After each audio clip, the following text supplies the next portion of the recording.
Beredarnya stiker lambang Palu Arit di Kota Palembang buat jajaran Kodam Duo Sriwijaya beraksi lalu merintah ke galo-galo lini supaya waspada sama bersih ke stiker maupun atribut lain yang mambu komunis. Pangdam Duo Sriwijaya Maijen TNI Purwadi Mukson negas ke komunis tidak boleh hidup di bumi Sriwijaya. Menurutnya jajaran Kodam Duo Sriwijaya bakal nyetok ke segala bentuk paham komunis di bumi Sriwijaya. Pangdam juga negas ke selain deteksi sama cegah beredarnya paham komunis, Kodam Duo Sriwijaya juga bersinergi dengan masyarakat.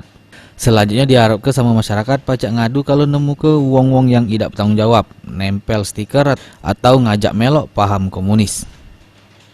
Pihaknya tidak bakalan menduga-duga kelompok mana yang bermaksud ngidup ke lagi paham komunis.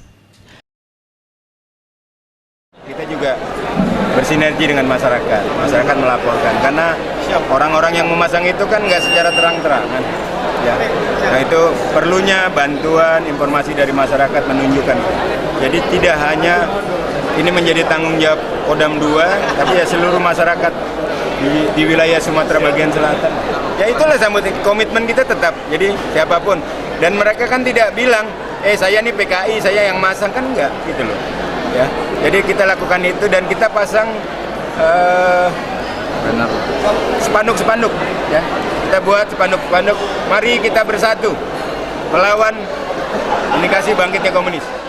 Sebagai bentuk nyata, Kodam Duo Sriwijaya masang spanduk guna ngelawan komunis di bumi Sriwijaya sama melakukan sosialisasi sama masyarakat. Julius Lumban Gaul, PAL TV.